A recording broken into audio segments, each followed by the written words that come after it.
నారాయణం నమస్కృత్య నరం చైవ నరోత్తమం దేవీం సరస్వతీం వ్యాసం తతో జయముదీరయేత్. హరి ఓం. పరమేశ్వర స్వరూపమైన సభకి నమస్కారం. నేటి రోజు నేను మీతో ఒక మాట విజ్ఞాపన చేసి ఉన్నాను. మనిషి తన జీవితంలో ధ్రువుని యొక్క వృత్తాంతాన్ని వినాలి. అందున భాగవతాంతర్గతంగా వినడం అనేటటువంటిది మరింత గొప్ప విషయం. ఎందుకంటే భాగవత ప్రవచనం జరుగుతుండగా వినడం అన్నది. అందున ద్వాదశి నాడు కానీ, పౌర్ణమి నాడు కానీ, అమావాస్య నాడు కానీ, దినక్షయమునందు కానీ, అసుర సంధ్య వేళ కానీ ధ్రువ చరిత్ర వినమని. మనకి ఈశ్వరానుగ్రహం వల్ల ఏమైందంటే భీష్మ ఏకాదశి పక్కన వచ్చినటువంటి ద్వాదశి నిన్నటి రోజున ఉపవసించి భీష్మ ఏకాదశి నాడు మనందరం కూడా ఈశ్వర సంబంధంతో కాలాన్ని గడిపి ఉండడం చేత సత్వగుణం ఉబికి ఉంటుంది. చేత ఈ కాలమునందు ధ్రువ చరిత్ర వినగలిగేటటువంటి భాగ్యం మనకి ఆ కృష్ణ పరమాత్మ కటాక్షించాడు. ఎన్ని జన్మల తర్వాత మనకి ఈ అదృష్టం కలిగిందో. నేను ఎందుచేత ఈ మాట అంటున్నానంటే, మామూలుగా చూసినప్పుడు ధ్రువోపాఖ్యానము తెలియని వాళ్ళు ఇక్కడ ఉన్నారు అని నేను అనుకోను. ఒకవేళ ఎవరైనా తెలియని వారు ఉండి ఉంటే ఏదో కొద్దిమంది ఉంటారు తప్ప ధ్రువుడి కథ తెలియనటువంటి వాళ్ళు ఎక్కువ మంది ఉండరు. సుందరకాండ తెలియని వాళ్ళు ఎలా ఉండరో అలాగే ధ్రువోపాఖ్యానం, ప్రహ్లాదోపాఖ్యానం తెలియని వారు ఉండరు. అయినా కూడా ధ్రువోపాఖ్యానం మనకి తెలుసు అని మనం అనుకుంటాం. కానీ ఆ ధ్రువోపాఖ్యానంలో చాలా రహస్యాలు ఉన్నాయి. తెలుసుకోవలసినటువంటి విషయాల్ని అందులో నిక్షేపించారు. మీకు నేను ఒక మాట చెప్పాను. భాగవతాన్ని ప్రారంభం చేసే ముందు వేదము యొక్క ఉత్తర భాగమైనటువంటి జ్ఞానకాండనంతటినీ కూడా వేదవ్యాసుడు ఉపనిషత్ సారాంశాన్నంతటినీ తీసుకొచ్చి భాగవతంగా ప్రతిపాదన చేశాడు. భాగవతంగా ప్రతిపాదన చేసి ఉంటే అది కేవలము జ్ఞాన సంబంధమే, అది తత్వ సంబంధమే అయి ఉన్నది. అయినప్పుడు అందులోకి కథలు ఎలా ప్రవేశించాయి, కొన్ని విషయాలను ఎలా తీసుకొచ్చి పెట్టారు మరి అంటే, సారభూతమైనటువంటి విషయములను పిండారు వ్యాసుల వారు. ఏది వింటే మనుష్య జన్మ సార్థకత పొందిపోతుందో అటువంటి వాటన్నింటినీ తీసుకొచ్చి హారం కింద గుచ్చారు. ఇవి మీరు తెలిసి వినండి, తెలియక వినండి, కథగా వినండి, తత్వంగా వినండి, ఎలా విన్నా సరే మీకు మహోపకారం చెయ్యగలిగినటువంటి సంఘటనల్ని, అటువంటి వృత్తాంతాల్ని తీసుకొచ్చి భాగవత పురాణంలో మనకి అందించాడు మహానుభావుడు. ధ్రువ చరిత్ర ఒక ఆశ్చర్యకరమైనటువంటి సందర్భం. ఎందుచేత ఆశ్చర్యకరమైన సందర్భము అన్నది మీకు నేను ఎక్కడికక్కడ ప్రస్తావన చేసే ప్రయత్నం చేస్తాను. మీకు నేను ఒక మాట మనవి చేశాను. మైథున సృష్టి జరగడం కోసమని బ్రహ్మగారు తన శరీరంలోంచి ఒక స్త్రీ స్వరూపాన్ని, పురుష స్వరూపాన్ని సృష్టి చేశారు అని. వారే స్వయంభవమనువు, శతరూప. స్వయంభవమనువు, శతరూప వారిద్దరూ కూడా ఉద్భవించిన తరువాత సృష్టి చెయ్యమని బ్రహ్మగారు ఆదేశించారు. వారికి 3 కుమార్తెలు, 2 కుమారులు కలిగారు. ఆ 3 కుమార్తెల పేర్లు నేను మొన్నటి రోజున చెప్పి ఉన్నాను. అకూతి, దేవహూతి, ప్రసూతి. కుమారులు ప్రియవ్రతుడు, ఉత్తానపాదుడు. ప్రియవ్రతుడి యొక్క వృత్తాంతం మనకి తర్వాత వస్తుంది. ఇవాళ మనం ఉత్తానపాదుడి గురించి మాట్లాడుకుంటున్నాం. ఆ ఉత్తానపాదుడికి 2 భార్యలు. మొదటి భార్య సునీతి, రెండవ భార్య సురుచి అనబడేటటువంటి 2 భార్యలు. ఆ 2 భార్యలతో ఉత్తానపాదుడు చాలా సంతోషంగా జీవితాన్ని గడుపుతున్నాడు. మీకు ధ్రువోపాఖ్యానంలో ఉన్న గమ్మత్తు ఏమిటంటే, మీకు ఆ పేర్లు వింటున్నప్పుడు ఏదో అనుమానం వస్తుంది. ఇది నిజంగా ఎక్కడో జరిగిన కథ, లేకపోతే ఏదైనా విషయాన్ని ఇందులో దాస్తున్నారా అన్న అనుమానం వస్తుంది. ఎందుచేత నేను ఈ మాట అంటున్నానంటే, ఆ పేరు పెట్టుకున్నవాడిని మీరు ఎక్కడైనా చూసారా? ఉత్తానపాదుడు అని పేరు పెట్టుకున్నవాడిని, పైకి కాళ్ళు ఉన్నవాడు ఉత్తానపాదుడు అంటే. అలా ఎలా ఉంటాడండి? అది అసహ్యంగా ఉంటుంది. కాళ్ళు పైకుంటే తలకాయ కిందకి ఎవరికీ ఉండదుగా. కానీ మనందరం అలాగే ఉన్నాం. ఎక్కడున్నాం? అమ్మ కడుపులో అలాగే ఉన్నాం. రేపు కపిల గీత విందురు. కానీ నిజంగా కపిల గీత వినడం అంటే పరమాత్మ సాంఖ్యం చెప్పడానికే కపిలావతారంలో వచ్చాడు. అది దేవహూతంతటిది కపిల గీత విని మోక్షాన్ని పొందేసింది. వ్యాసుల వారైతే ఒక మాట అన్నారు, అసలు ఈ కపిల గీత వినడం అనేటటువంటిది ఎప్పుడో సంభవిస్తుందయా. నేను మీకు చెప్పాను కదా, సారమంతా పిండేశాడు ఆయన. అందుకని ఈ కపిల గీత విన్నటువంటి వాళ్ళ యొక్క జీవితం మారిపోతోంది అన్నాడు ఆయన. అందుచేత మనమందరం ఉత్తానపాదులమే. అసలు మనం పుట్టే ముందు అందరం కూడా తల్లి కడుపులో పైకి కాళ్ళు పెట్టుకుని తల కిందకు పెట్టుకుని పడుకున్న వాళ్ళమే. ఆ తర్వాత అమ్మ కడుపులోంచి బయటికి వచ్చిన తర్వాత అన్ని ప్రాణులలాగే భూమికి అడ్డంగా పాకాం, తర్వాత నిలువుగా పెరిగాం. సరే, అందుచేత ఉత్తానపాదుడనేటటువంటి రాజుకి ఇద్దరు భార్యలు, ఒకరు సునీతి, ఒకరు సురుచి. సునీతి అన్న పేరు మీరు వినగానే తెలిసిపోయి ఉంటుంది మీకు. ఆవిడ ఏం చెప్తుందంటే నీతి చెప్తుంది. అందుకని ఆభిముఖ్యం ఉంటుందా? మర్యాద మంచి ఎప్పుడు లోపల నుంచి పలుకుతూనే ఉంటాయి. మనకి మాత్రమే వినపడుతుంది, వేరొకరికి వినపడదు. మీరు ఒక చెయ్యరాని పని చెయ్యాలి అని అనుకున్నారనుకోండి, లోపల నుంచి ఒక ప్రబోధం వస్తుంది. అయ్యో ఎందుకులే ఆ పని చేయకపోతే వచ్చిన నష్టం ఏమిటి, చేసి పాపం మూట కట్టుకోవడం తప్ప అనిపిస్తుంది మనకి. కానీ వెంటనే మాయ, అవిద్య, మనస్సు కామము వైపుకి ఈడ్చేసే ముందు చెయ్యరాని పనిని చేయిస్తుంది. ఆ ప్రబోధము యొక్క బలం ఎక్కువైపోతే అటువైపుకి తిరిగిపోతాం మనం. ఎక్కడో ఉండదు, సంఘర్షణ అంతా ఇక్కడే జరుగుతూ ఉంటుంది. అటువంటి సంఘర్షణ యందు సునీతికి ఒక కుమారుడు, సురుచికి ఒక కుమారుడు కలిగారు. సునీతికి కలిగినటువంటి కుమారుడు ధ్రువుడు, సురుచికి కలిగినటువంటి కుమారుడు ఉత్తముడు. ఇద్దరు కుమారులు కలిగారు. మీరు పేర్లు కొంచెం జాగ్రత్తగా జ్ఞాపకం పెట్టుకోవాలి. ఇలా కూర్చుని ఉండగా, ఎందుకండి ఇదంతా ఏదో చందమామ కథలాగా, ఏమిటి ఆయన భార్యలు, ఇద్దరు పిల్లలు, చెరుకో భార్యకి మాకు ఎందుకండి ఎల్లరంతా వ్యాసుల వారు ఇవన్నీ ఎందుకు రచించారు ఈ కథలన్నీ అని మీకు అనిపించవచ్చు. కానీ మీరు ఇందులో ప్రధానమైన విషయాన్ని నేను ధ్రువోపాఖ్యానం చెప్పే ముందు ఒకటి చెప్తాను, మీరు ఆ కోణంలో దీన్ని వినండి. సాధారణంగా ఎవరికైనా జ్ఞానం అనేటటువంటి దాని పట్ల, వైరాగ్యం అన్న దాని పట్ల మమకారం ఎప్పుడు కలుగుతుందండి? అసలు భోగం అనుభవిస్తే వైరాగ్యం అన్నమాట. భోగమే అనుభవించినటువంటి వాడికి వైరాగ్యం అన్న మాటకు అర్థం ఎక్కడుంది? పైగా పోని ఏదో కోపం వచ్చింది, కోపం వస్తే ఎటువైపు కడతాడు? కోపం వస్తే ఏదో ఇల్లు విడిచిపెట్టి పోతాడు, ఎక్కడికో అటు పోతానంటాడు, ఇటు పోతానంటాడు, అమ్మ మీద కోపం వచ్చింది, నాన్న మీద కోపం వచ్చింది అంటాడు. ఎవరి మీదో కోపంతో ఈశ్వరుడి పాదాలు అట్టుకుంటాననేవాడు ప్రపంచంలో ఉండడుగా. ఒకవేళ ఉన్నాడు అనుకోండి, అలా ఉన్నవాడికి నారదుడు ఎదురొచ్చి మాట్లాడగా, ఒకవేళ మాట్లాడాడు అనుకోండి, 5 ఏళ్ల వాడు తపస్సు చెయ్యలేడుగా, ఒకవేళ చేశాడు అనుకోండి, జన్మాంతరములు తపస్సు చేసిన వాళ్ళకి దొరకనటువంటి శ్రీమన్నారాయణ దర్శనము అత్యంత దుర్లభమైనది దొరకదుగా, ఒకవేళ దొరికింది అనుకోండి, వాడు మోక్షాన్ని కోరకుండా ఇంకేదో కోరి శ్రీమన్నారాయణుడు వెళ్ళిపోయిన తర్వాత చేతులు పిసుక్కుని ఏడవడుగా. మరి ఇవన్నీ ఎలా జరిగాయి ధ్రువోపాఖ్యానంలో? ఎందుకు నడిపించారు వ్యాసుల వారు ఆ కథను అంత గొప్పగా? ఈ రహస్యాన్ని మీరు ఇప్పుడు వినాలి. అది వింటే, ఆ కోణంలో వింటే ధ్రువోపాఖ్యానం ద్వాదశి నాడు వినమని ఎందుకు చెప్పారో మీకు అర్థమవుతుంది. సరే, ఆ సునీతి యొక్క కుమారుడు ధ్రువుడు, సురుచి యొక్క కుమారుడు ఉత్తముడు. రాజైనటువంటి ఉత్తానపాదుడికి భార్య అయినటువంటి సురుచి యందు ఉన్నటువంటి ప్రేమ సునీతి యందు లేదు, లేదా సునీతి యందు లోపల గౌరవం ఉన్నా సురుచికి లొంగిపోయిన వాడవడం చేత సునీతిని గౌరవించలేడు. సురుచి పట్ల ఉన్నటువంటి లొంగుబాటు అటువంటిది. అంటే మీరు దీన్ని కొంచెం జాగ్రత్తగా అర్థం చేసుకున్నారనుకోండి, ఎక్కడుంది అది? ఇక్కడే ఉంది. సునీతి కూడా ఇక్కడే ఉంది. సునీతి ఎప్పుడూ చెప్తుంటుంది, అలాంటి పని చేయకూడదు, విన్నావు కదా భాగవతం అంతా, రామాయణం చదువుకున్నావు కదా, పెద్దల మాటలు విన్నావు కదా, ఎందుకు పాడైపోతావు, ఇలాంటి పని చెయ్యకు, కక్కుర్తి పడకు. చూసేవాడు ఒకడు ఉన్నాడు, నిన్నను చూశారు కదా సత్యనారాయణ వ్రతంలో, అక్కడే కూర్చుంటాడు, చిత్రగుప్తుడు అని రాసేస్తుంటాడు. ఎందుకు వచ్చిన అల్లరి ఇదంతా మనకి? అందుకని వద్దా, పాపకర్మ చేయకంటుంది. కానీ మనం పుట్టిన దగ్గర నుంచి సురుచికి లొంగిపోవడం మనం అలవాటైపోయాం. సురుచికి లొంగడానికి అలవాటు పడిపోయిన మనం సునీతిని భార్యగా అంగీకరించలేం. అందుకని ఆవిడ మాటకు పెద్ద విలువ ఇవ్వం. అయినా ఆవిడ కూడా ఏమంటుంటుందంటే, నేను భార్యనే అని పాపం ఏదో చెప్పడానికని తెరదాకా వస్తుంది. సురుచి కళ్ళెర్ర చేసి చూస్తుంది. నీతి చెప్దాం అనుకుంటున్నావు అని. దీనికి లొంగిపోయి ఉన్నవాడు రాజు, అందుకని అసలు సునీతిని గౌరవించడు. కానీ ఇద్దరు భార్యలు, ఇద్దరూ ఎప్పుడూ జీవుడి వెంటే ఉంటారు, వాళ్ళిద్దరూ చిట్ట చివరి వరకు. సురుచికి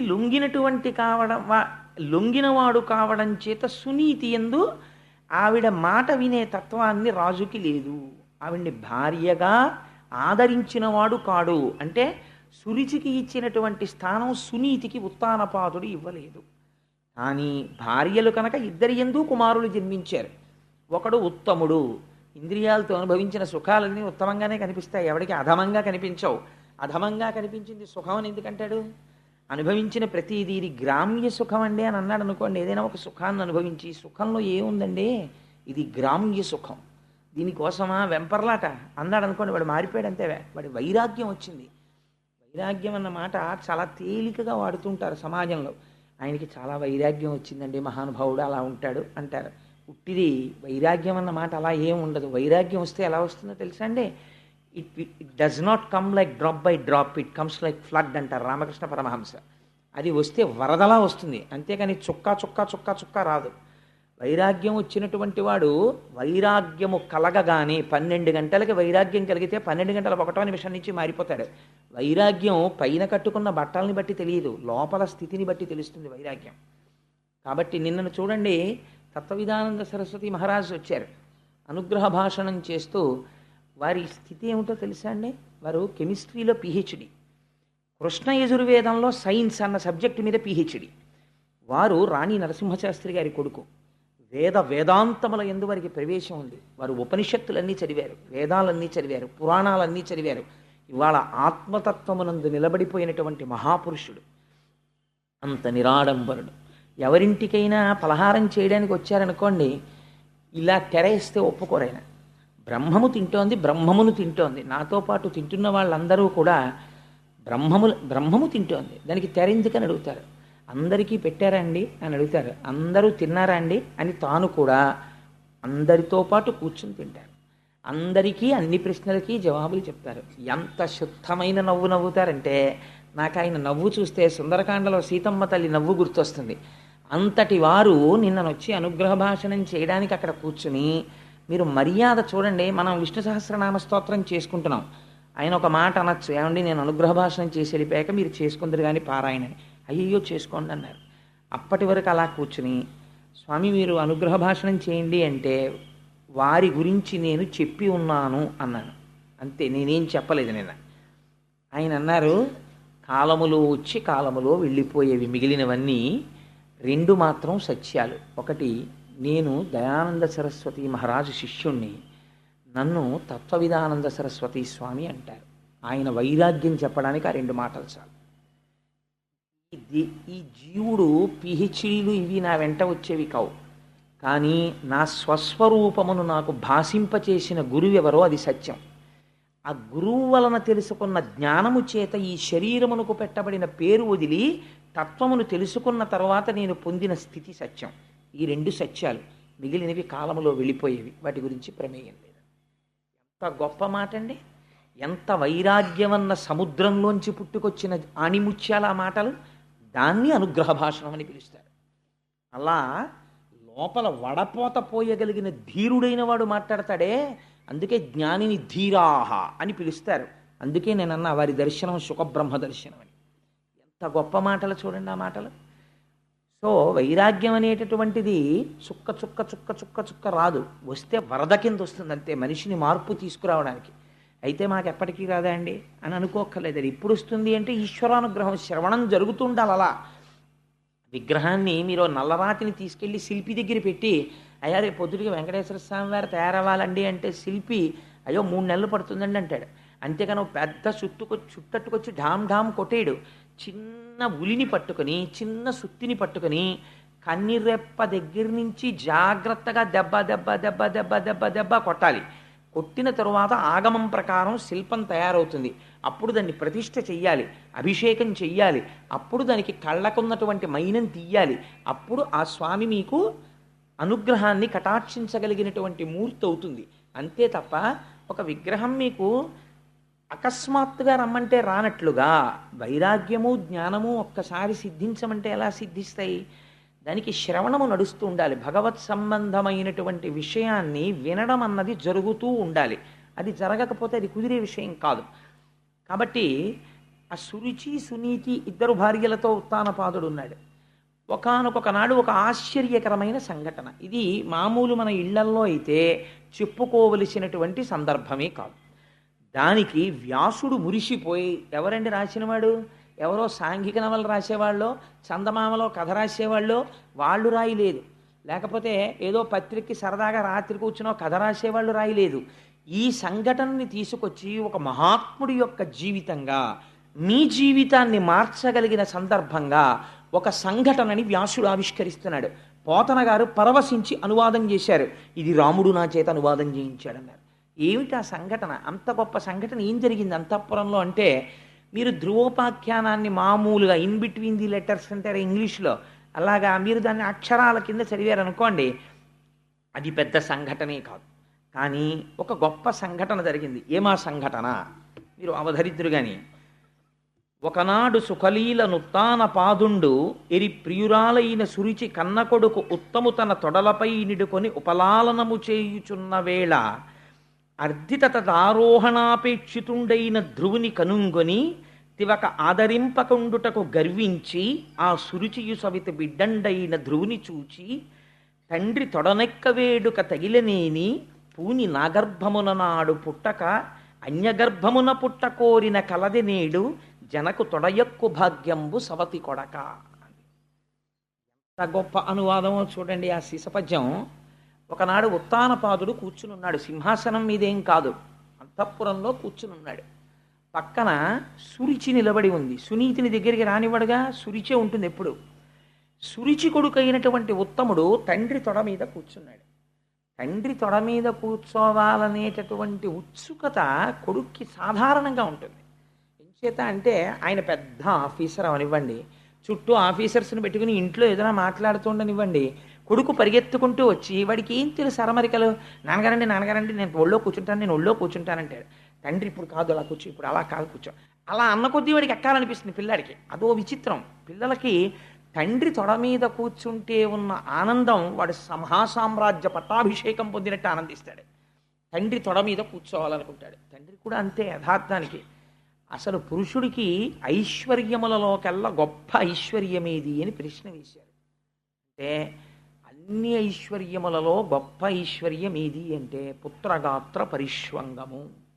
తన కొడుకుని తాను గాఢముగా కౌగలించుకోవడమే పెద్ద ఐశ్వర్యం. ఎందుకంటే తానే కొడుకుగా ఉన్నాడు ఎదురుగుండా, అందుకని తనను తాను కౌగిలించుకోవడం కుదరదు. తన కొడుకుని కౌగిలించుకోవడం అంటే ఏమంటే కుమార్తె కూడా అలాగే పుట్టింది కదా అని మీరు అడగచ్చు. కానీ శాస్త్రం కన్న కూతురైనా సరే 5 సంవత్సరములు దాటిన తరువాత కూతురు నిద్రపోతుంటే తండ్రి ఆ గదిలోకి వెళ్ళడానికి నిషిద్ధం. తండ్రితో కలిసి కూతురు ఏకశయ్య యందు నిద్రించడం నిషిద్ధం. ఒక మర్యాద పెట్టింది సమాజమునందు, ఆ గౌరవం నిలబడ్డం కోసమని అంత గౌరవాన్ని నిక్షేపించింది. తండ్రికి కూతురు మీద మిక్కుటమైన ముద్దొస్తే కొడుకునైనా సరే ఎక్కడ పడితే అక్కడ ముద్దు పెట్టడానికి వీల్లేదు, ధర్మశాస్త్రం అంగీకరించదు. మూర్ధన్య స్థానమునందు చిన్నతనంలో వేరు, 5 ఏళ్ళు దాటితే బిడ్డడి యొక్క తల పట్టుకుని ఉంచి, ఒకవేళ వాడు మనకన్నా పొడుగైపోతే వాడి తలకాయ పట్టుకుని ఉంచి వాడి యొక్క మూర్ధన్య స్థానమునందు పాపట యందు తండ్రి ముద్దు పెట్టుకుంటే వాళ్ళకి ఆయుర్దాయం వృద్ధిలోకి వస్తుంది, వాళ్ళు ఇంకా వృద్ధిలోకి వస్తారు. తప్ప ఎక్కడ పడితే అక్కడ ముద్దు పెట్టడాన్ని శాస్త్రమునందు నిషేధించింది. అందుచేత తండ్రి కొడుకు మీద, తండ్రి యొక్క తొడ మీద కూర్చునున్నాడు ఉత్తముడు, సురుచి కొడుకు. పాపం సునీతి కొడుకు పరుగు పరుగున వచ్చాడు. ఆయన ధ్రువుడు, ఆయనకి కూడా కోరిక కలిగింది నాన్నగారి తొడ మీద కూర్చోవాలి అని. వచ్చి నాన్నగారు నాన్నగారు నేను కూడా కూర్చుంటాను నాన్నగారు అన్నాడు. తండ్రి ఎక్కించుకోలేదు తొడ మీద. ఎందుకు ఎక్కించుకోలేదు? కొడుకు మీద ప్రేమ లేక కాదు, మీరు అది గమనించాలి. కొడుకు మీద ప్రేమ ఉంది, ఎందుకనంటే తన కొడుకే. కొడుకుల యందు భేదం ఉండదు, భార్యల యందు భేదం ఉండొచ్చు శాస్త్రంలో, అదో గమ్మత్తు. ఎందుకంటే రెండూ తన తేజస్సులే. అందుకని ఆ కొడుకు యందు ప్రేమ ఉంది, కానీ ఆ కొడుకుని ఎందుకు ఎక్కించుకోడు? సురుచి పక్కన ఉంది. నా కొడుక్కి సునీతి కొడుక్కి ఇద్దరినీ తొడ మీద కూర్చునే స్థానమా అంటుంది. అందుకని ఆవిడ ఉండగా కూర్చోపెట్టుకోలేడు, అందుకని ఎక్కించుకోవడానికి ఇష్టపడలేదు. కానీ జవాబు చెప్పలేదు. ఎందుకు ఎక్కించుకోడు, ఎందుకు కూర్చోపెట్టుకోడు, తన కొడుకే కదా అన్నదానికి జవాబు చెప్పలేదు. వీల్లేదని తోసేసి సురుచి వంక చూస్తున్నాడు. ఆవిడేమన్నా అనుకుంటుంది మనం, ఒకవేళ సురుచి ఆ రోజున ఏమయ్యా ఫోన్లే ఏం పోయింది, పిల్లాడే కదా నీ కొడుకే కదా కూర్చోబెట్టుకోవాడిని కూడా అందనుకోండి, ఆనాడు తప్పకుండా ఉత్తానపాదుడు కూర్చోపెట్టుకున్నాడు అనుకోండి. భాగవతంలో ఈ ఆఖ్యానం లేదు, అయిపోయింది అంతే అక్కడితో. ఆయన కూర్చోపెట్టుకోలేదు, సురుచి వంక చూస్తున్నాడు. మన జీవితమే.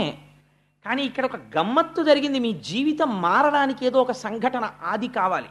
మీరు ఏ సంఘటనని మీరు తీసుకోలేకపోయారు అనుకోండి ఆలంబనంగా, ఎప్పటికీ జీవితం మారదు. ఎక్కడో అక్కడ వెనక్కి తిరిగి చూడాలి. వెనక్కి తిరిగి చూస్తే ఆత్మావలోకనం అవుతుంది. మీరు అలా అవలోకనం చెయ్యకుండా కాలంతో పాటు పరిగెడితే దానికి అవలోకనం ఉండదు.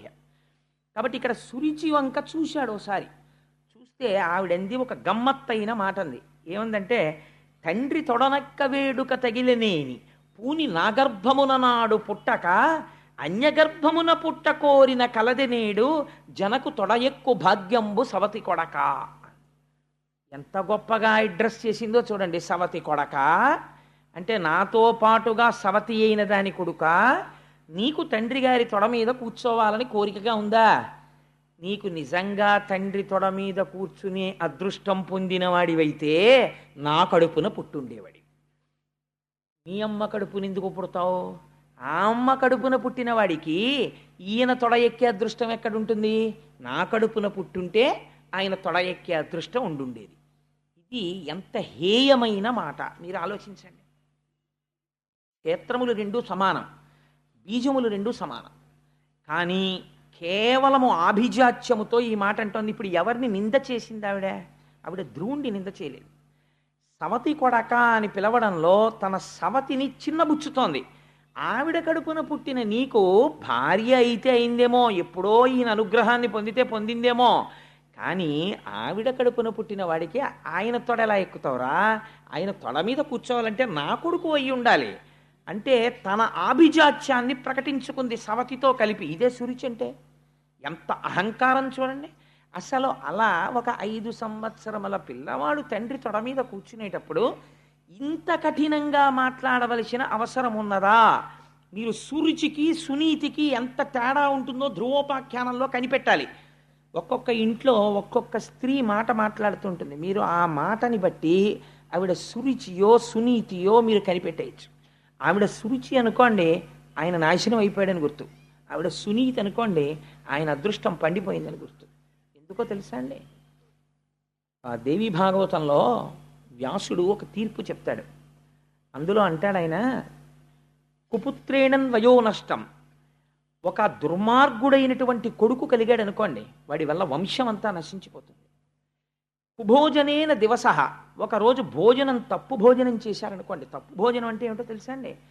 శాస్త్రమునందు ఏ పదార్థం పడితే ఆ పదార్థం ఎలాంటి చోట పడితే అలాంటి చోట తినకూడదు. అన్నిటికన్నా పెద్ద పీట వేసి తినవలసిన భోజనం ఏమిటో తెలుసా అండి? భగవన్నివేదన చేసినటువంటి ప్రసాదము. అది తాను భక్తుడైతే తన ఇంట దొరుకుతుంది, తాను నైవేద్యం పెట్టుకు తింటాడు. రెండవది, ప్రయత్నపూర్వకంగా తాను వెళ్ళి తినవలసింది ఏమిటో తెలుసా అండి? ఎవరైనా పిలిస్తే రమ్మనమని తాను కాదనకుండా వెళ్ళి తినాలి. భాగవత శేషం. మహాభాగవతులై జ్ఞానులై పరమహంసలై నిరంతరము భగవంతుని యొక్క పాదముల యందు తిరుగాడేటటువంటి వారు ఏ ఇంటికైనా వచ్చి పదార్థమును తీసుకుని వెళ్ళిపోతే వారికి పలహారం పెట్టి పంపకూడదు. వారితో వచ్చిన వారికి కూడా పెట్టాలి. ఎందుకో తెలుసా అండి? వారు తిన్నప్పుడు ఆ రాశి యందు మిగిలినది భాగవత శేషమవుతుంది. వారు తినగా మిగిలిన ఉచ్ఛిష్టము కింద లెక్క అది ఆ రోజున. అది ఆ రోజున మనం కూడా వెళ్ళి తిన్నామనుకోండి, ఆ భాగవతోచ్ఛిష్టము తినడం చేత మన మనస్సుని సంస్కరించేస్తుంది. అది భగవంతుడి వైపుకు తిప్పుతుంది. ఎందుకంటే వారు తినగా మిగిలిన పదార్థం అది. అందుకని అలాంటిది తినమని శాస్త్రం చెప్తోంది. అందుకని భాగవత శేషానికి ఎవరైనా పిలిచారనుకోండి, వారు నిజంగా భాగవతులైతే మీరు ప్రయత్నపూర్వకంగా అమ్మ తప్పకుండా వస్తానని వెళ్ళి తినాలి భాగవత శేషాన్ని. పెట్టేవారికి కూడా మర్యాద ఉండాలి. వారు వచ్చింది భాగవత శేషం కోసం వచ్చారు అన్న మర్యాదతో పెట్టాలి తప్ప చూసి చూడకుండా అలక్ష్యంతో విస్తరియందు వడ్డన జరిగి ఉండి ఉండకూడదు. సరే, అది వేరే విషయం. అందుకని నువ్వు నా తొడ మీద కూర్చోడానికి, తండ్రి తొడ మీద కూర్చోడానికి నా కడుపున పుట్టిన వాడివైతే నువ్వు ఆ భాగ్యాన్ని పొంది ఉండేవాడివి. నువ్వు సునీతి కడుపున పుట్టావు, నీకు ఎలా దక్కుతుందా భాగ్యం? నీకు దక్కదంది. అంటే ఇప్పుడు ఆవిడ పౌరుషం ఎవరి వైపుకు వెళ్ళింది? ఎవరిని కించపరిచి మాట్లాడుతోంది? తన సవతిని కించపరిచి మాట్లాడుతోంది. అది ఒక 5 సంవత్సరముల పిల్లవాడి దగ్గర మాట్లాడవలసిన మాట కాదు. ఇది పిల్లవాడికి అర్థం అవుతుందా? పోని అయ్యో ఏంటి మా అమ్మ కడుపున పుట్టడం వల్ల నేను తొడెక్కకూడదంటుంది ఏమిటి అని వాడు ఆశ్చర్యంగా, వాడికి కారణం అర్థం కాలేదు. 5 సంవత్సరముల పిల్లవాడికి ఈ కారణం అర్థం కాక అయోమయంగా ఆవిడ వంక చూశాడు. నీ కడుపున పుట్టడం అమ్మ కడుపున పుట్టడానికి ఎవరికైనా వాళ్ళ అమ్మ కడుపు వాళ్ళకి గొప్ప. మీరు ఇంకొకటి ఆలోచించండి. నేను ఒక తల్లి కడుపున జన్మించాను, నువ్వు ఆ తల్లి కడుపున జన్మించి ఉండకుండా ఉండవలసినది అన్నారనుకోండి, అది నా ప్రమేయమా, నా ఎన్నిక? ఈశ్వరుడైతే అలా పుడతాడు. అయినా నేను ఏ కడుపున పుట్టినా నా యొక్క నడువడి చేత ఆ కడుపు ధన్యం అవ్వాలి. అందుకే ఒక మహాపురుషుడు కనపడ్డాడు అనుకోండి, ఒక ఆయన పరమ భాగవతోత్తముడో లేకపోతే దేశసేవ చేసినవాడో సత్పుత్రుడో అనుకోండి, వెంటనే ఎవరిని స్మరిస్తారంటే తండ్రిని స్మరించరు ముందు. ఏ తల్లి కన్న కొడుకో, మహానుభావ మిమ్మల్ని ఏ అమ్మ కందోనండి అంటారు. తన వల్ల అమ్మ కడుపు పండుతోందా, లేకపోతే అమ్మ కడుపు ఫలానా అమ్మ కడుపున పుట్టడం వల్ల తను గొప్పవాడవుతాడా? అసలు ఆ మాట తప్పు. సురుచి చెప్పిన మాట తప్పు. కాబట్టి సురుచి చెప్పేవన్నీ అలాగే ఉంటాయి మాటలు. ఈ మాటలు మాట్లాడుతుంటే ఉత్తానపాదుడు ఊరుకున్నాడు. అందుకే పైకి కాళ్ళెట్టి కిందకి తలెట్టి పుడుతూ వెడుతూ ఉంటాడు. ఇలా సురుచికి లొంగినవాడు కాబట్టి ఎంత ధర్మాన్ని ప్రతిపాదన చేసేస్తున్నాడో చూడండి వ్యాసుడు. పైకొక్క సీసపద్యం, లోపల ఇన్ని రహస్యాలు. అందుకని ద్వాదశనాడు విని దగ్ధమైపోతుందన్నారు అజ్ఞానం. కాబట్టి ఏమైంది, అటువంటి మాట సురుచి మాట్లాడుతుంటే వింటుంటే అర్థం కాక పిల్లవాడ ఆవిడ వంక చూశాడు. చూస్తే సురుచి అంది, వీడికి అర్థం కాలేదని, నా కడుపున పుట్టడం అంటే మళ్ళీ టంగున ఏదో నా కడుపులో దూరి మళ్ళీ బయటికి రావడం కుదురుతుందా?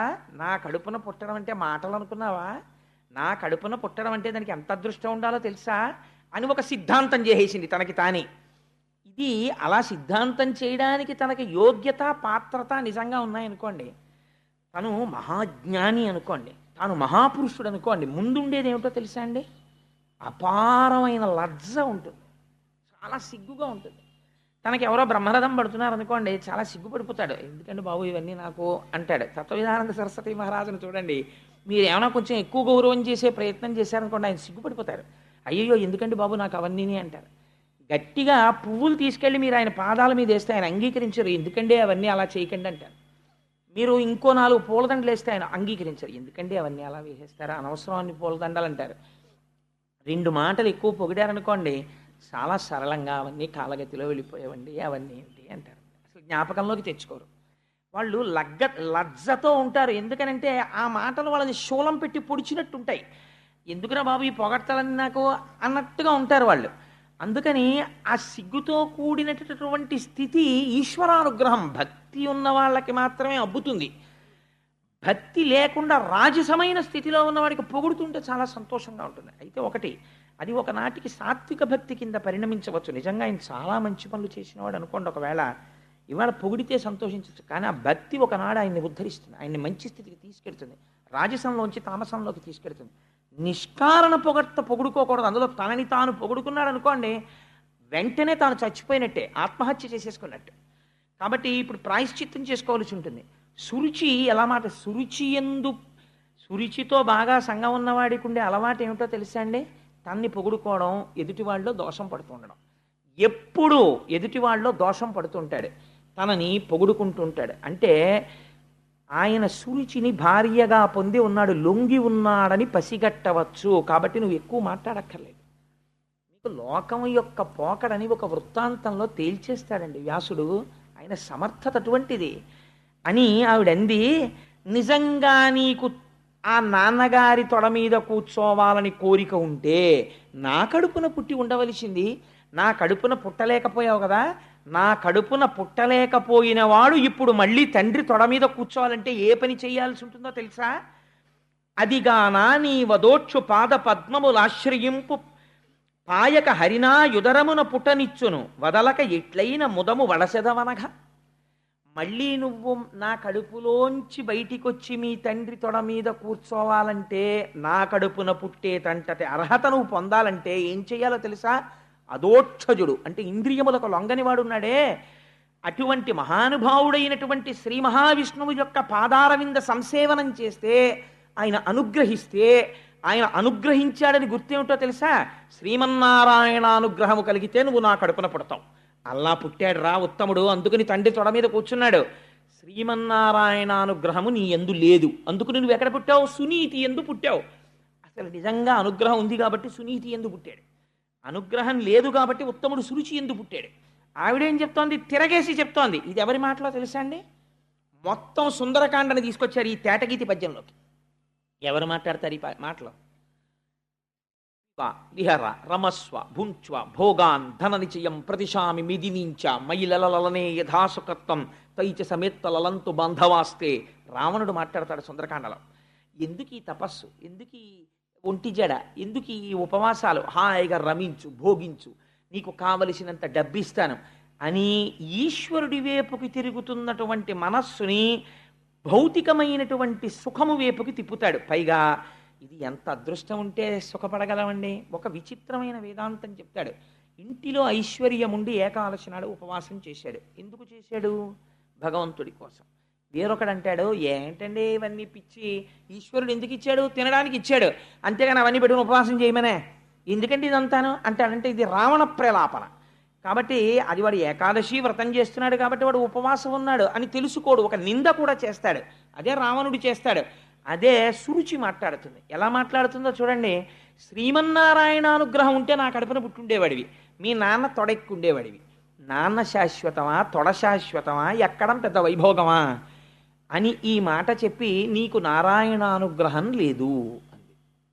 అంటే ఇప్పుడు ఆ పిల్లాడికి ఏదో కొంత అర్థమైంది, ఏదో కొంత అర్థం కాలేదు. కానీ శ్రీమన్నారాయణానుగ్రహాన్ని పొందలేకపోవడం వల్ల నేను సునీతి కడుపున పుట్టానన్న మాట వాడికి జీర్ణం కాలేదు. అది చెప్పడానికి వాడికి భాష చాలదు, వాడు చాలా చిన్న పిల్లవాడు. అందుకని ఇప్పుడు వాడు ఏం చేస్తాడంటే, చెప్పడం చేత కాలేదనుకోండి ఆ పిల్లాడికి, వాడు చేసే పని ఏమిటంటే మొయ్యోమని ఏడుస్తాడు.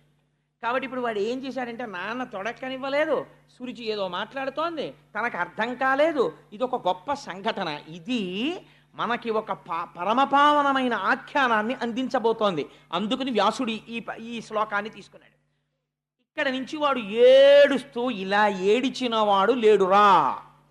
ఏడిచిన వాళ్ళందరూ సురుచి కోసం ఏడిచిన వాళ్లే. నాకు ఇంకా కారు లేదని ఏడిచినవాడు, నాకు ఆ భోగం లేదని ఏడిచినవాడు, ఈ భోగం లేదని ఏడిచినవాడు, ఈశ్వరుడు అన్నీ ఇచ్చినా కూడా ఏదో వెతుక్కున్నది లేదని ఏడిచినవాడు, ఉన్నాయని తృప్తిపడి ఈశ్వరుడి కోసం ఏడ్చినవాడు లేడు. ఇవాళ నారాయణానుగ్రహం నాకెందుకు లేదని ఏడుస్తూ వెళ్ళిపోతున్నాడు, చెప్పుకోవడం చేత కానివాడు. ఇది ఆశ్చర్యకరమైన సంఘటన. 5 ఏళ్ల పిల్లవాడికి ఇట్లాంటి ఆలోచన వచ్చింది. ఈ ఆలోచన రావడం గొప్పతనం. సాధారణంగా ఎవడికి రాది ఆర్తి. కాబట్టి అది వైరాగ్యమే. నాకు ఎందుకు రాదు అనుగ్రహం అని ఏడవడం, ఆ ఏడుపే వైరాగ్యం. కాబట్టి అది తెలిసి తెలియని వైరాగ్య సంపద ఏర్పడింది. కానీ దీన్ని పూర్ణ వైరాగ్యం చేసేవాడు వాడు ఉండాలి. ఇప్పుడు దాన్ని మార్గమునందుకు త్రిప్పగలిగిన వాడు ఉండాలి. వాడు ఏడుస్తూ అమ్మ దగ్గరికి వెళ్ళాడు. సునీతి మాటకి సురుచి మాటకి ఎర్రగీత గీసినంత తేడా ఉండాలి. అలా లేదనుకోండి, మీరు ఆవిడ్ని సునీతి అని పిలవడానికి వీల్లేదు కదా. అందుకని వాడు ఏడుస్తూ అమ్మ దగ్గరికి వెళ్ళాడు. ఎందుకురా ఏడుస్తున్నావు అని అడిగింది అమ్మ. అమ్మ ఏమడుగుతుందండి? ఈ పిల్లాడి ఏడుస్తుంటే ముందు అమ్మ ఏమడుగుతుందంటే, ఏంటన్నా ఎందుకు ఏడుస్తున్నావు అంటుంది. అమ్మ దగ్గర ఒక లక్షణం ఉంటుంది, మీరు గమనించండి. ఆ ఎదురు పోర్షన్ వాళ్ళు ఈ పోర్షన్ వాళ్ళు చాలా స్నేహితులు. పిల్లాడు అలోహమని ఏడుస్తూ అమ్మ దగ్గరికి వెళ్ళాడు అనుకోండి, పెద్ద గోల పెట్టేస్తాను. ఎందుకురా ఏడుస్తున్నావు అన్నాడు అనుకోండి, అమ్మ అమ్మ నన్ను ఎదురింటి అక్క ఆడనివ్వట్లేదమ్మా అన్నాడు అనుకోండి, నువ్వు ఆ అక్కతో మాట్లాడకంటుంది, నువ్వు అక్కతో మాట్లాడకు, చెప్తాను నేను ఈ మాట దాని సంగతి అంటుంది. అంటే పిల్లాన్ని ఉపశమింప చేయడం కోసం చిన్న అక్కసు వస్తుంది అమ్మకి, తన పిల్లాడికి ఏదో పొరపాటు జరిగిపోయిందని. అమ్మ అంత నిష్పక్షపాతంగా ఉండడం కష్టం. అమ్మ అంటేనే అంతండి. పిల్లాడికి ఇంత హాని జరిగితే తనకి ఏదో పాము కుట్టినంత పరితపించిపోతుంది. అలాంటి అమ్మ లేకపోతే లోకం ఎక్కడుంది? కాబట్టి అమ్మ అలా మాట్లాడుతుంది. కానీ సునీతి మాట్లాడడంలో ఉన్న గమ్మత్తు ఎలా ఉంటుందో చూడండి. ఆవిడ దగ్గరికి వెళ్ళి పిల్లాడు ఓహో ఏడుస్తున్నాడు. వాడికి ఎందుకు ఏడుస్తున్నావురా అంటే, నేనేమిటో శ్రీమన్నారాయణ అనుగ్రహం నాకు లేదుట, అందుకని నీ కడుపున పుట్టాంట, ఇవన్నీ చెప్పడం వాడికి చేత కాదు. ఏడుస్తుంటే ఆవిడ అటు ఇటు చూస్తోంది, ఎందుకు ఇలా ఏడుస్తున్నాడని. సవతి ఆడిన మాటల సారెతలచి, ఈలోగా అక్కడ ఉండేటటువంటి అంతఃపుర కాంతలు కొంతమంది పరిగెత్తుకొచ్చారు. ఎందుకమ్మా పిల్లాడు ఏడుస్తున్నాడు అని అడిగారు. అడిగితే వీడు చెప్పలేడు. వాళ్ళు అన్నారు, అమ్మా అనరాని మాట ఒకటంది సురుచి, ఇవ్వాల నీ కొడుకు తండ్రి గారి దగ్గరికి వెళ్ళి తొడ మీద కూర్చుంటానన్నాడు. నీకు నారాయణానుగ్రహం లేదురా, అందుకుని సునీతి కడుపున పుట్టావు, నా కడుపున పుట్టుండేదానివి అనుగ్రహం ఉంటే నువ్వు అది నా కడుపున పుట్టకుండా నాన్న తొడ మీద ఎలా కూర్చుంటావని అడిగింది. అంటే ఇప్పుడు సునీతి ఏడ్చింది ఈ మాటకి. ఏడ్చి ఆవిడంది, సవతి ఆడిన మాటల సారె తలచి కొనుచు బేర్చిన దుఃఖాబ్ది కుందుచుండే దావ పావక శిఖిలచే తగిలి కాంతి వితతి కందిన మాధవీ లతిక స్పోలే. ఎంత గొప్ప మాటో చూడండి. మాధవీలత అని అతి సున్నితమైనటువంటి ఒక తీగ, ఒక జాజి తీగో ఒక మల్లె తీగో పందిరెక్కుతోంది. దాన్ని మీరేం కాల్చేయలేదు, కానీ చాలా నాజూకుగా పరమకోమలంగా ఉండేటటువంటి ఒక మల్లె తీగకి కొద్దిగా అంత దూరంలో ఎవరో చెత్త తగలపెట్టారు. ఒక పెద్ద మంట రేగింది. దాని సెగ ఈ తీగకి కొట్టింది. అసలే తీగ పరమ సౌకుమార్యంతో కూడినటువంటి తీగ. అక్కడ తగిలినటువంటి ఆ మంట వేడి తగిలి ఎంత ఒడిలిపోయి ఎంత ఎలా అయిపోతుందో అలా ఏమిటి కరెక్ట్గా అలాగే వస్తుంది. అలా అటువైపు నుంచి వచ్చినటువంటి ఆ పొగకి, ఆ తప్తము చేయగలిగినటువంటి ఆ వేడికి పాపం ఆ మాధవీలత ఎలా కందిపోతుందో అలా కందిపోయింది ఆవిడ యొక్క మనస్సు. కందిపోయి ఆవిడంది కొడుకుని చూసి, ఎంత మాటందరా సురిచి, అదేదో గొప్పదనుకుంటోంది, దాని కడుపున పుట్టడం గొప్ప అని వెంటనే కయ్యానికి వెళ్ళిపోవాలి. ఆవిడంది, అనగా ఈ దుఃఖమునకు పనిలేదన్యులకు సొలయ బలవంతంబై తన పూర్వజన్మ దుష్కృతి ఘనకర్మము వెంటనంటగానెవ్వలనన్. నాయనా, నువ్వు ఏడుస్తున్నావు కదా, మీ నాన్న తొడ ఎక్కనివ్వలేదని. ఎవరికైనా దుఃఖం కలిగితే ఆ దుఃఖానికి కారణం వేరొకరిని నిందించకూడదు. మీ పిన్ని నిన్ను నాన్న తొడ ఎక్కనివ్వలేదు అని నువ్వు ఏడుస్తున్నావు, కానీ అలా ఏడవకూడదు. ఎందుకో తెలుసా? తప్పు పిన్నిని ఏమనకూడదు. పిన్ని కాదురా నీ దుఃఖానికి కారణం, నువ్వు గత జన్మలలో చేసుకున్నటువంటి పాపమే ఇవాళ నువ్వు ఏడిచేటట్టు చేసింది తప్ప, ఇప్పుడు మళ్ళీ తల్లితో సమానమైనది నీ పినతల్లి. నీ పినతల్లిని నువ్వు మళ్ళీ ఇంకొక మాట అంటే మళ్ళీ అమ్మని దూషించినటువంటి దోషం కట్టి కుడిపి మళ్ళీ బాధపడతావు. అందుచేత తప్పు నాన్న, ఆవిడ కాదు నీ బాధకి కారణం, నేను కాదు నీ బాధకి కారణం, నీ తండ్రి కాదు, నువ్వు చేసుకున్న పాపకర్మయే నీ దుఃఖమునకు కారణము. ఏ తల్లి మాట్లాడుతుందండి ఇలాగా? అంటే సంస్కార బలం ఎక్కడి నుంచి వస్తుంది పిల్లలకి? వ్యాసుడు తీర్పు చెప్పేస్తున్నాడు. ఇంట్లో తల్లిదండ్రులు మాట్లాడేటటువంటి మాటల నుంచి మీరు నిరంతరము ఇంట్లో చంద్రశేఖర పరమాచార్య స్వామి వారి గురించి తలుచుకుని పొంగిపోతూ మాట్లాడడం మీకు అలవాటు అనుకోండి. ఒక పోతన గారి గురించి అద్భుతంగా మాట్లాడడం మీకు అలవాటు అనుకోండి. శంకర భగవత్పాదుల గురించి చాలా గొప్పగా మాట్లాడుకుని పొంగిపోవడం మీకు అలవాటు అనుకోండి. ఎవరో తెలిసి తెలియనటువంటి వాళ్ళు మీ పిల్లల దగ్గర ఏ చంద్రశేఖర పరమాచార్య స్వామి వారి వంటి వారి గురించో కొంచెం తక్కువ చేసేదో మాట్లాడారనుకోండి, ఆ పిల్లలకి ఎంత కోపం వచ్చేస్తుందంటే బొగ్గలు ఎర్రపడిపోయి, నాన్నగారండి నాన్నగారండి నేను నిజంగా ఇవాళ దెబ్బలాడేద్దాం అనుకున్నాను నాన్నగారండి, అలా అంటుంది అది స్వామివారిని, దానికి తెలియదండి చంద్రశేఖర స్వామివారి గురించి అంటుంది. తప్పమ్మా, నువ్వు దెబ్బలాడకూడదు, నువ్వు తెలుసుకున్నావు కదా, నువ్వు వారి గొప్ప చెప్పాలి అవతల వాళ్ళకి అని తండ్రో తల్లో చెప్తారు. తల్లిదండ్రులని బట్టే పిల్లలకి సంస్కార బలం వస్తుంది. అలా రాకుండా వాడికి కుసంస్కారం వచ్చిందనుకోండి, అది వేరు విషయం. కానీ 90% ఎవరు బాధ్యులు? తల్లిదండ్రులే బాధ్యులు. మీరు ఎక్కడ ఎలా నడిస్తే పిల్లలు అలా నడుస్తారంతే. వారి నడువడి మిమ్మల్ని అనుసరించి ఉంటుంది, ఇక వేరుగా చెప్పక్కర్లేదు. తల్లిదండ్రులు ఎలా ఉంటారో పిల్లల యొక్క నడువడి అలాగే ఉంటుంది. అందుకే 7 తరాలు అటు ఇటు చూసి పిల్లని తెచ్చుకున్నాం, లేకపోతే పిల్లాన్ని తెచ్చుకున్నాం అంటారు. ఇవ్వడానికి ఏమిటి చూస్తారు? ఆ తల్లిదండ్రుల యొక్క నడువడి ఎలా ఉంటుంది, వీళ్ళ ముందు వాళ్ళ నడువడి ఎలా ఉంటుంది, అది చూస్తారు. ఆ వంశంలో ఎవరైనా ఒక మహాపురుషుడు ఉన్నాడు అనుకోండి, ఆయన తేజస్సు మళ్ళీ ఆయన ఈ పిల్ల కడుపునో లేకపోతే ఓ మనవడిగానో ముని మనవడిగానో మళ్ళీ పుట్టచ్చు. పుడితే ఆ వంశం పావనం అయిపోతుంది. ఏమో ఆయన మళ్ళీ పుడతారేమో ఆశ. అటువంటి మహాపురుషుడున్న వంశం అండి అది. అంటే ఆ ఇంటికి తన పిల్లని పంపించాలని తాపత్రయపడతారు. ఎందుకని? అటువంటి చోటుకి వెళ్ళి అటువంటి చోట తను వారి కోడలనిపించుకుంది తన కూతురు. అందుకని నా కూతురు వారి ఇంటికి కోడలైతే బాగుండని కోరుకుంటారు. అలాగే కూతురున్నవాడు సంస్కార బలం ఉన్న కుటుంబానికి ఆయా నా కూతురు వారింటి కోడలైతే బాగుండని తండ్రి కోరుకుంటాడు. కాబట్టి తల్లిదండ్రుల యొక్క సంస్కార బలాన్ని అనుసరించి పిల్లలు ఉంటారు. ఎంత అందంగా మాట్లాడిందో చూడండి ఆవిడ. అని పినిమిటి చేతను పెండ్లామని కాదు నికృష్ట దాసి అనియను పిలువంగను చాలని దుర్భగురాలనగల నా కుచ్చి నుదయమందిన కథనన్. నువ్వు ఇవాళ ఇటువంటి బాధ ఎందుకు పొందుతున్నావో తెలుసా? మీ పిన్ని ఆ మాట అంది అంటే ఉత్తినే అనలేదురా. మీ నాన్నగారికి నేను కూడా భార్యని.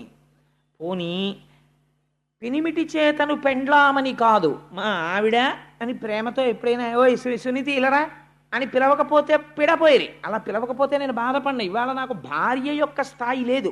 ఒక నికృష్టమైన దాసి, ఇద్దరూ పక్క పక్కన నిలబడితే మీ నాన్నకి ఏదైనా గబుక్కుని పిలవవలసి ఉంటే నికృష్టమైనటువంటి ఆ దాసిని పిలుస్తాడు, కానీ నన్ను పిలవడం ఎందుకో తెలుసా? నికృష్ట దాసి అనియను పిలువంగను చాలని దుర్భగురాలగు నా కుచ్చి ఉదయమందిన కథనన్. అంటే ఇప్పుడు ఎవరిని నిందించుకుంటోంది? నా పాపకర్మ నన్ను కట్టి కుడుపుతోంది. మీ నాన్న చేత సురుచి పొందినటువంటి అదృష్టాన్ని నేను పొందలేకపోయాను. నేను పొందలేని కారణం వల్ల నువ్వు పొందలేకపోయావు తప్పించి నా దురదృష్టం రా. మీ నాన్నగారు ఒక భార్య పట్ల అలా, ఒక భార్య పట్ల ఇలా ఉన్నారు అంటే అది నా దురదృష్టం. నా దురదృష్టం నిన్ను కూడా వెంటాడుతోంది నా కడుపున పుట్టడం వల్ల తప్ప ఆవిడ ఒక్కరిని ఒక్క మాట అనలేదు. తన యందు దోషం ఆరోపించుకుని మాట్లాడింది.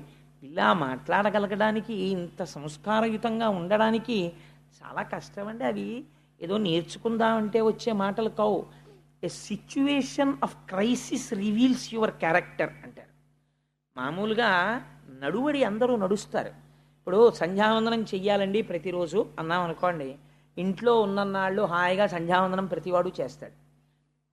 ఏదో ఎక్కడో ఏదో ఊరు వెళ్ళాడు, ఆ ఊళ్ళో ఏదో కాటేజీలో ఉన్నాడు, అప్పుడు సంధ్యావందనం చేయవలసి వచ్చింది అనుకోండి.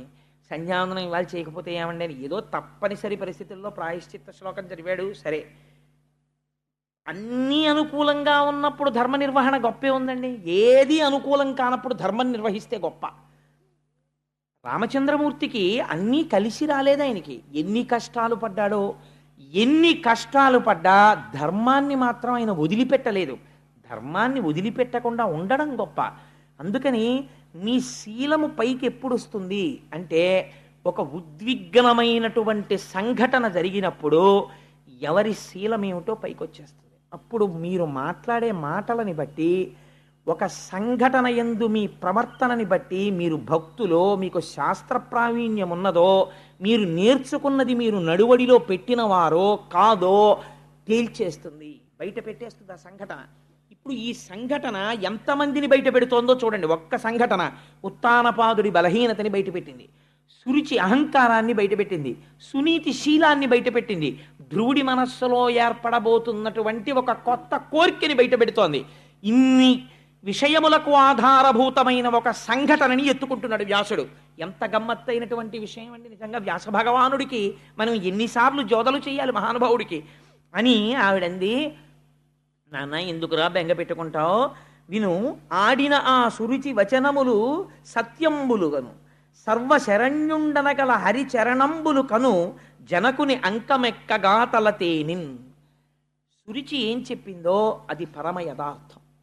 నిజంగా నీ తండ్రి యొక్క తొడ ఎక్కి కూర్చోవాలన్న కోరిక నీకుంటే, మీ తండ్రి మనస్సుని మళ్ళీ అలా మార్చగలిగిన వాడెవరో తెలుసా? సురుచిని తొక్కి పెట్టి సునీతిని పక్కకి తెచ్చుకోగలగాలి. ఇది నీ అంత నీకు సాధ్యం కాదు. ఈశ్వర పాదాలు పట్టుకోవాలి. పట్టుకుంటే సురుచిని తిరస్కరించగలవు, సునీతికి పెద్దపీట వేయగలవు, ఆత్మధర్మాన్ని భక్తితత్వాన్ని ఒప్పుకోగలవు, నీ ధర్మమునందు నువ్వు నిలబడగలవు. సురుచిని త్రోసిరాదనగలవు, నాకు అక్కర్లేదు ఈ భౌతిక సుఖాలని. ధర్మ విరుద్ధమైనటువంటి సుఖమునందు మమకారమును విడిచిపెట్టగలవు. అలా విడిచిపెట్టడానికి ఈశ్వరానుగ్రహం ఉండాలి. అందుకని ఏది సురుచి చెప్పిందో అది యథార్థం. నీకు నిజంగా నీ తండ్రి అంకం ఎక్కాలన్న కోరికుంటే నువ్వు శ్రీమన్నారాయణ పాదార వింద సంసేవనము చెయ్యగలగాలి. ఇలా ఏడవడం కాదురా, ఆయన గురించి ఏడవగలవా? ఏడిచాడు మీ తాత మహానుభావుడు స్వయంభవమనువు. అఖండమైన రాజ్యం ఇచ్చాడు చిత్రముఖ బ్రహ్మగారు. మొట్టమొదట ఏది భూమండలం అని అడిగాడు స్వయంభవమనువు. మహానుభావుడు ఆదివరాహమూర్తి అయ్యి వచ్చి యజ్ఞవరాహమూర్తి భూమిని పైకెత్తి మీ తాతకిచ్చాడు స్వయంభవమనువుకి. వరాహావతారం అంటే ఎంత గొప్పదో తెలుసా అండి? ఒక చోట ఒక మాట చెప్తారు. పోతనామాచ్యుల వారు ఆంధ్రీకరిస్తున్నారు భాగవతాన్ని. ఒక రాజుగారు అడిగారు, నాకు ఆ భాగవతాన్ని ఇమ్మని. అడిగితే పోతన గారు ఇవ్వనన్నారు ఎవ్వరికి. ఈ మనుజేశ్వరాధములకిచ్చి పురమ్ములు వాహనమ్ములు సొమ్ములు కొన్ని పుచ్చుకొని సొక్కి శరీరము బాసి కాలుచే సొమ్మెటవాటులంబడక సమ్మతి శ్రీహరికిచ్చే చెప్పే ఈ బొమ్మెల పోతనాచ్యుడొకడు భాగవతంబు జగద్ధితంబు గన్నని చెప్పుకున్నాడు. ఆయన ఒప్పుకోలేదు అంకితం ఇవ్వడానికి. ఆయనకి ఏం కానుకలు గుచ్చుకోట, ఆయనకి మమకారం లేదుట, ఈశ్వరుడి పాదాలు పట్టుకున్నవాట అని తెలుసుకుని ఆ రాజు వేటమిషతో వచ్చి భటుల్ని పంపాడు. పోతన గారిని తీసుకురండి నా దగ్గరికి. ఆ భటులు వెళ్ళారు. వెళ్ళేసరికి పోతన గారు ఆయనకి ఏముందంటే ఒక చిన్న పూరిపాక అంతే. ఆ పూరిపాకలో కూర్చొని భాగవతాన్ని ఆంధ్రీకరిస్తున్నారు. ఈ భటులు లోపలికి ఎడదామని చూశారు. వెళ్ళేటప్పటికి ఒక అడవి పంది పడుకునుంది పర్ణశాల ముందు, ఆ కుటీరం ముందు. అది వీళ్ళని చూసి పైకి లేచి గుర్ర నరిచింది. ఇటువంటి అడవి పందిని మనం ఎన్నడూ చూడలేదని భటులు పారిపోయి రాజుకు చెప్తే రాజు చీవాట్లు పెట్టాడు. అడవి పందిని చూసి పారిపోతారు, అది పులే సింహమా, మొత్తం సైన్యం వెళ్ళండి అన్నాడు. ఇంతమంది సైన్యం దాని కోరలు చూసి, దాని నోరు చూసి, దాని పళ్ళు చూసి భయపడి వచ్చేసారు. రాజా, మేము అటువంటి వరాహాన్ని చూడలేదన్నారు. తీరా రాజుగారు వచ్చి చూసి ఆశ్చర్యపోయి పోతన గారి పాదములు పట్టుకొని ప్రణిపాతం చేసి, నాకు బుద్ధొచ్చింది, ఈ కాపు కాస్తున్నది కేవలము వరాహము కాదు, ఈశ్వరాంశ అని తెలుసుకుని పోతన గారి కాళ్ళ మీద పడిన తరువాత పోతన గారిని ఇంతసేపు మీ పాక బయట కాపాడినటువంటి వరాహం ఎవరంటే బయటికి వచ్చి చూశారు. అక్కడ ఏమీ లేదు. ఆయన అప్పటికి ఆంధ్రీకరిస్తున్న ఘట్టం ఏమిటో తెలుసా అండి? యజ్ఞవరాహమూర్తి భూమినెత్తుతున్న ఘట్టం. ఆ యజ్ఞవరాహమే పోతన గారి పర్ణశాల ముందు పడుకుంది. ఈశ్వరుణ్ణి నమ్ముకున్న వాడికి నమ్ముకున్నంత ఆయన చూస్తాడు, లోకమేం చూడగలదు వాణ్ణి. అందుచేత మహానుభావుడు మీ తాత స్వయంభూమనువు ఆ నారాయణుడు గురించి ఏడ్చాడు. ఏడ్చి ఇంత భూమండలాన్ని మీ తాతకిచ్చాడు శ్రీమన్నారాయణుడు ఏలమని. ఇంత భూమండలానికి నేను అధిపతినని స్వయంభౌమును పొంగిపోలేదు. శరీరమునకు వృద్ధాప్యం వచ్చిన తరువాత కొడుక్కి పట్టాభిషేకం చేసి అరణ్యములకు వెళ్ళిపోయాడు. ప్రయత్నపూర్వకముగా విషయ సుఖాల్ని వదిలిపెట్టేశాడు. వదిలిపెట్టి శ్రీమన్నారాయణుడిని గురించి తపస్సు చేసి తరించిపోయి ఆయన యందు లీనమైపోయాడు. ఆయన గురించి ఏడ్చిన వారిని ఆయన అలా తనలో కలుపుకున్నాడు. అడిగిన సుఖములు ఇచ్చాడు. మీ తాతలా నువ్వు ఏడవగలవా? మీ పిన్ని చెప్పింది తప్పు కాదరా, మీ పిన్ని పరమసత్యం చెప్పింది, నీకు అలా ఏడవడం వచ్చా? ఏడవడం వస్తే ఇంట్లో ఏడవడం కాదు, పో ఇక్కడి నుంచి. పోయి అరణ్యంలో కూర్చుని నిశ్శబ్దంగా ఉన్న చోట కూర్చుని శ్రీమన్నారాయణుడి గురించి ఏడు. ఆయన అనుగ్రహం కలిగిందా, మీ తండ్రి అంకసీమ నువ్వు చేరగలుగుతావు. ఒక 5 సంవత్సరముల పిల్లవాణ్ణి ఎటువంటి స్థితికి తల్లి మాట తీసుకెళ్ళిపోతుందో చూడండి. ఏ పిల్లడినైనా తల్లి మాట తీసుకుని వెళ్ళగలదు. అమ్మ ఇలా పెరుగన్నపు ముద్ద నోట్లో పెడుతూ చెప్పిన మాటలే ఆ పిల్లవాడి శీలాన్ని తీర్చిదిద్దుతాయి. అబ్దుల్ కలాం గారు ప్రిఫేస్ రాసుకుని ఒక మాట అంటాడు, అమ్మా, I wait for that day of the final judgement to reach your lotus feet once again. అమ్మా, వచ్చి నీ పాద కమలములయందు చేరిపోయేటటువంటి మహామృత్యువు గురించి నిరీక్షిస్తున్నానన్నాడు మహానుభావుడు. అమ్మా, నాడు ఆకలితో నేను పరిగెత్తుకొస్తే నేను నేల మీద కూర్చుని అమ్మా ఆకలేస్తోందంటే నువ్వు కంచంలోంచి అన్నపు ముద్ద కలిపి నా నోటిలో పెట్టి నాకు నువ్వు అందించిన సంస్కార బలం రోజుకి దేశం గురించి 18 గంటలు అలమటించి 6 గంటలు నిద్రపోవడంలో పెళ్లి చేసుకోవాలన్న స్పృహ మరిచిపోయేటట్టు చేసింది ఆయన. అటువంటి మహర్షి అబ్దుల్ కలాం అంటే. అటువంటి రాష్ట్రపతి పాలిస్తున్న దేశంలో నేను ఉన్నందుకు గర్వపడుతుంటాను నేను. అటువంటి మహాపురుషుడు ఋషి కాడండి కలాం గారు. అటువంటి వాడు వింగ్స్ ఆఫ్ ఫైర్కి ప్రిఫేస్ రాస్తూ ఒక మాట అన్నాడు, అమ్మా, నువ్వు పెట్టిన అన్నం నీ స్థితికి తెచ్చింది. మళ్ళీ నేను ఎన్నడూ నీ పాదములకు చేరిపోతానో, ఎప్పుడొచ్చి నీ పాదములకు నమస్కరిస్తానో అని ఫైనల్ జడ్జిమెంట్ డే కోసం వెయిట్ చేస్తున్నానమ్మా అన్నాడు. పోతన గారు వాడారు ఆ మాట. మహామృత్యు కాలంబునన్ అజామిలోపాఖ్యానం విందురు గాని ఎలా ఉంటుందో అసలు ఆ నామం అంటే ఏమిటో విందురు కానీ. సరే, అది వేరు విషయం. ఎలాగో వచ్చేస్తున్నాయి కదా, పప్పు కూర పచ్చడి అన్నీ గరిట్లో అన్నీ పట్టుకుని సిద్ధంగా ఉన్నారు. దాని తర్వాత ఒకటి ఎలాగో వడ్డించేస్తారు. సరే, అందుచేత ఈ మాట చెప్పింది తల్లి.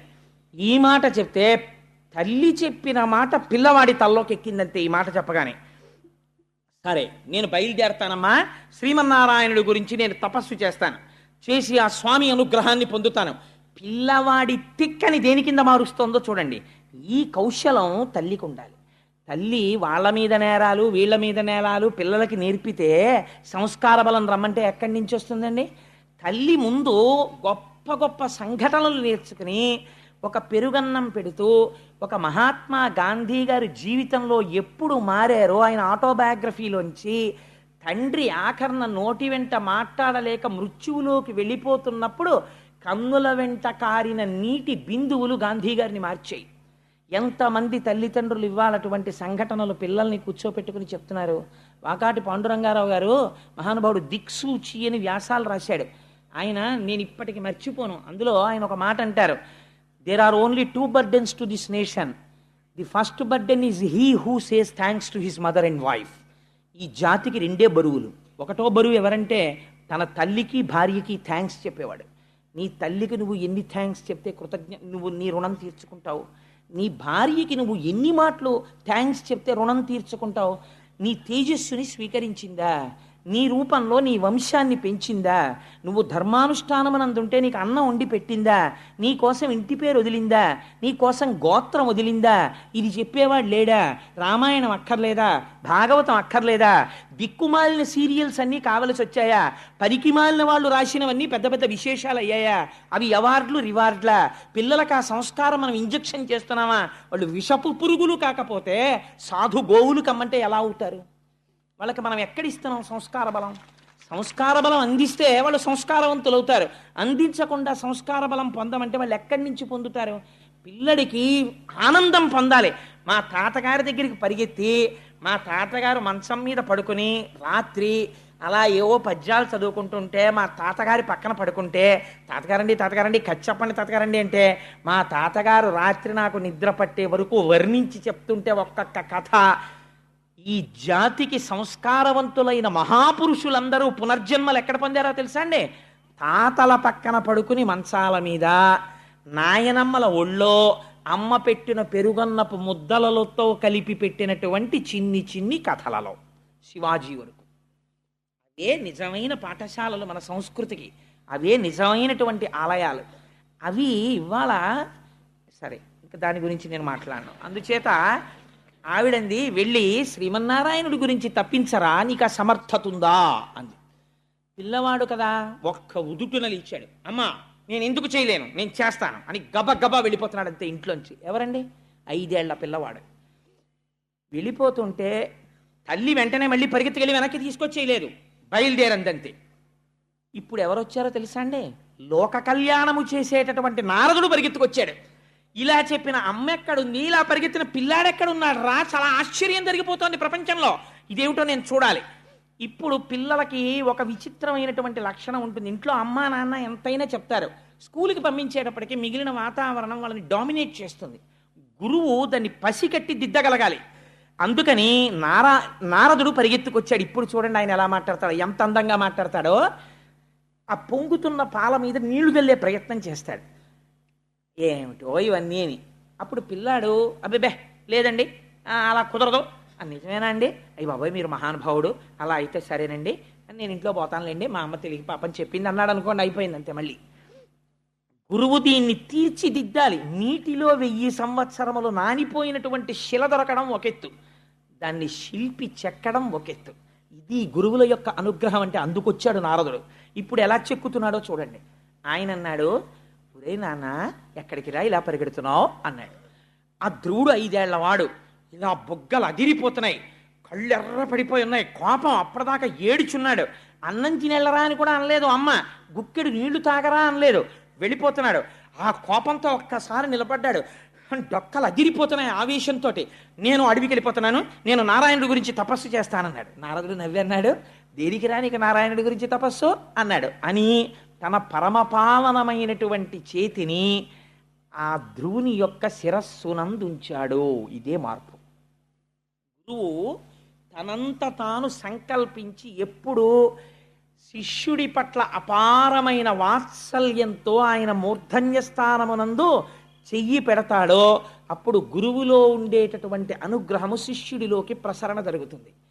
ఈ బుద్ధి నీకు నిలబడుగాక. ఇలా పరిగెత్తిన పిల్లలు లేరు. ఆటల కోసం పరిగెత్తారు, పాటల కోసం పరిగెత్తారు, నారాయణుడి కోసం పరిగెడుతున్నావు. నువ్వు ఒక కొత్త చరిత్రని ఆవిష్కరించాలిరా అని తలపేద చెయ్యి పెట్టాడు. అంతే. ఆయన అన్నాడు, నేను అడవికి ఎందుకు వెళ్తున్నానో తెలుసా? నారాయణుడి కోసం వెళ్తున్నాను. ఏం చేస్తావు నారాయణుడి కనపడితే అన్నాడు. నోటికి తెలిస్తే కదా ఏం కోరాలో. అన్నిటికన్నా చాలా పెద్ద పదవి కోరుతానన్నాడు. పిల్లలు చూడండి, ఒరే మీ నాన్నగారు కలెక్టర్ గారు రా, మీ బాబాయ్ గారు సూపరింటెండెంట్ రా, ఇంకొక ఆయన ప్రొఫెసర్ రా, నువ్వేమవుతావు? వాళ్ళకన్నా పెద్ద పోస్ట్ చేస్తానంటాడు. అంతకన్నా పెద్ద పోస్ట్ ఏమిట్రా అంటే ఏమో నాకు తెలియదు, కానీ నేను ఇంకా పెద్ద చేస్తానంటాడు. అలా ఆ పిల్లాడి మాటల్ని యథాతథంగా తీసుకొచ్చేసిందండి భాగవతం. ఆయన అన్నాడు, నేను చాలా పెద్ద పదవికి వెళ్ళిపోతానన్నాడు.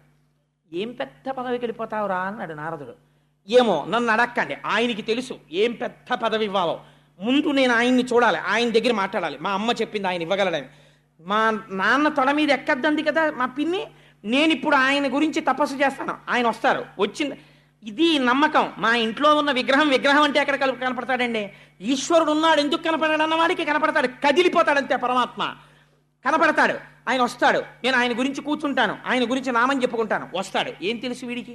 వీడికి తపస్సు అంటే తెలుసా, స్వాధ్యాయం తెలుసా, ఉపనిషత్తు తెలుసా, ఏం తెలుసు? ఆయన వస్తాడు. వచ్చిన తర్వాత నాకు మా నాన్న తొడ మీదకి ఎక్కనివ్వలేదు కదా, నేను స్వామిని అడుగుతాను, నాకు పెద్ద పదవి కావాలి స్వామి అంటాను, పెద్ద పదవి ఇస్తాడు. అప్పుడు తిరిగి వస్తాను. అప్పుడు మా పిన్ని మా నాన్న వాళ్ళందరూ చూసి, ఒరే ఎంత పెద్ద పదవి పొందావురా అంటారు. మా అమ్మ చూసి, నాన్న నా మాట విన్నావు, ఎంత పెద్ద పదవి పొందావు అంటుంది, అందుకు వెళ్తున్నాను అన్నాడు. అంటే నారదుడు నవ్వి అన్నాడు, అసలు నువ్వు పొందేది ఏమిటో నీకు తెలీదా? పెద్ద పదవి పొందుతావా, అందుకు వెళ్ళిపోతున్నావా? సరేలే కానీ నేను ఒకటి చెప్పనా, ఇలా నారాయణుడి కోసం వెళ్ళిన వాళ్ళు చాలామంది ఉన్నారు. ఎవరు వెళ్ళారో తెలుసా? ఇంద్రియములను జయించే ప్రయత్నం చేసి వెళ్ళి కూర్చుని తపస్సు చేసి రాత్రింబవళ్ళు బొటనవేలు మీద నిలబడి తపస్సు చేసిన వాళ్ళకి శ్రీమన్నారాయణ దర్శనం అవ్వలేదు. అంతంత కష్టాలు పడ్డ వాళ్ళకి. నువ్వు పిల్లవాడివిరా, నీకు తెలియదు, ఇంకా నీకు తిక్కొచ్చిందంటే దీన్ని తిక్కంటారు. పిల్లవాడివి, నీకు మానవమానాలు ఏమిట్రా? నీకు నేను ఒక పెద్ద సూత్రం చెప్తాను నాన్న, ఆ సూత్రం మనసులో పెట్టుకుంటే నీకు మనస్సునందు కలిగినటువంటి ఖేదము పోయి నీకు మనస్సు శాంతిగా ఉంటుంది. ఏమిటో చెప్పనా? సుఖము దుఃఖము ఈ రెండూ కూడా మనస్సుకి సంబంధించినవి. మనస్సు ఇష్టపడితే సుఖంలా కనపడుతుంది. ఆయనకి బాగా స్నేహితుడు, ఆయన ఏదైనా పరిహాసం ఆడుతూ మీరు ఎప్పుడు ఇంతేనండి అని ఏమన్నా అన్నాడు అనుకోండి, అంటే చాలా సంతోషంగా ఉంటుంది. ఎందుకంటే మంచి స్నేహితుడు అంటున్నాడు, ఒప్పుకుంటాడు. అదే ఇష్టం లేనివాడు అన్నాడు అనుకోండి, చాలా కోపం వచ్చేస్తుంది. ఎందుకంటే ప్రధానం ఆయన అంటే ఇష్టం లేదు. సుఖ దుఃఖములకు కారణము మనస్సు. కాబట్టి ఇవి రెండు ద్వంద్వములు. ఆ రెండింటినీ సమానంగా తీసుకున్నావనుకో, భగవంతుడి పాదాలు పట్టుకుని నువ్వు వివేక బుద్ధి కలిగిన వాడవు అని పెద్దలు అంటారు. చాలు, అంతకన్నా నీకేం పెద్ద విషయాలు అక్కర్లేదు. ఇప్పుడు నీకు నేను ఒక 3 సూత్రాలు చెప్తాను, బాగా గుర్తుపెట్టుకో. నీకన్నా చాలా గౌరవింపదగిలినటువంటి పెద్దలు కనపడ్డారనుకో, నువ్వు వాళ్ళని గౌరవించి నమస్కరించు, ఆదరించు, సంతోషించు. వారు పెద్దలు కనపడితే, నీకన్నా ఈశ్వర విభూతి ఎక్కువ ఉన్నవాళ్ళు కనపడితే వాళ్ళని చూసి అసూయ పడకెప్పుడు. ఈశ్వర, వాళ్ళు ఎంత తపస్సు చేశారో, నాకన్నా ఎక్కువ విభూతిని వారు పొంది ఉన్నారు అని సంతోషంతో ఆయన విభూతి ఎక్కువ ఉన్నవారిగా చూసి సంతసించి నమస్కరించు. నీతో సమానమైన విభూతి ఉన్నవారైతే మేమిద్దరం సమానంగా పొందామని మిత్రత్వం చెయ్యి. నీకన్నా తక్కువ విభూతి ఉన్నవాళ్ళు కనిపిస్తే, ఈశ్వర వీళ్ళు కూడా పైకి రావాలని కోరుకుని కారుణ్యంతో ప్రవర్తించు. ఈ 3 గుర్తుపెట్టుకున్నావు అనుకో, చక్కగా వృద్ధిలోకి వస్తావు. ఏనన్నా ఇంట్లోకి పోతాడు. నిజంగా నారదుడు ఎంత అందంగా మాట్లాడాడో చూడండి. నిరుత్సాహపరిచాడా? నిరుత్సాహపరచలేదు. పోని నిజంగా ఇంట్లోకి వెళ్ళిపోయాడు అనుకోండి, ధ్రువుడు పాడైపోతాడా? పాడైపోడు. గురువు ఎలా మాట్లాడాలో అలా మాట్లాడాడు. మళ్ళీ ఇంకొంచెం సోపానములు ఎక్కించేటట్టే మాట్లాడాడు. కానీ ఇప్పుడు ఆ పిల్లాడు నిలబడిపోయాడు అనుకోండి, ఇప్పుడు నారదుడు ఆశీర్వదించాలి.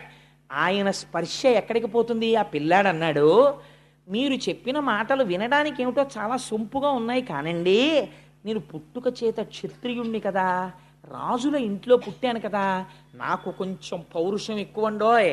మా పిన్ని నన్నంత మాట అంది, ఇక్కడ అయింది గాయం. నాకు ఇప్పుడు ఈ గాయం పోవాలంటే ఒకే ఒక రసాయనంతో పోతుంది. దీనికి బయట మందు లేదు. ఇంకా శ్రీమన్నారాయణ సందర్శనం అనేటటువంటి రసాయనమే మా పిన్ని మాటలనేటటువంటి ఈ లోపల కలిగినటువంటి వ్రణమును మాన్పగలదు.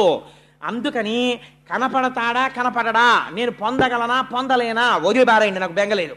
నేను వెళ్ళి శ్రీమన్నారాయణుడి దర్శనం అవ్వడానికి తపస్సు చేస్తానంతే, నేను వెళ్ళిపోతున్నాను అన్నాడు. వీడికి ఎక్కడికి వెళ్ళాలో తెలియదు, తపస్సు అంటే ఏం చెయ్యాలో తెలియదు, ఎలా కూర్చోవాలో తెలియదు, ఏమీ తెలియదు, వెళ్ళిపోతున్నాడు. ఈ పట్టుదలని గుర్తించాడు. ఇది గురువు అంటే. పట్టుదలని గుర్తించి ఆ పట్టుదలని మార్గం వైపుకి నడుపుతాడు. పట్టుదల ప్రతివాడికి ఉంటుంది, దానికి మార్గమును ఏర్పాటు చెయ్యాలి, ఏర్పాటు చేసి అటు వైపుకి తిప్పాలి. అలా తిప్పినవాడు గురువు అండి.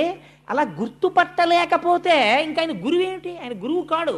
తన శిష్యులలో ఎవడు ఏ స్థాయిలో ఎటువైపుకు వెళ్ళాలని ఆర్తి పొందుతున్నాడో గుర్తుపట్టి అటువైపుకి మార్గాన్ని సుగమం చెయ్యాలి గురువు. అలా మాట్లాడాలి.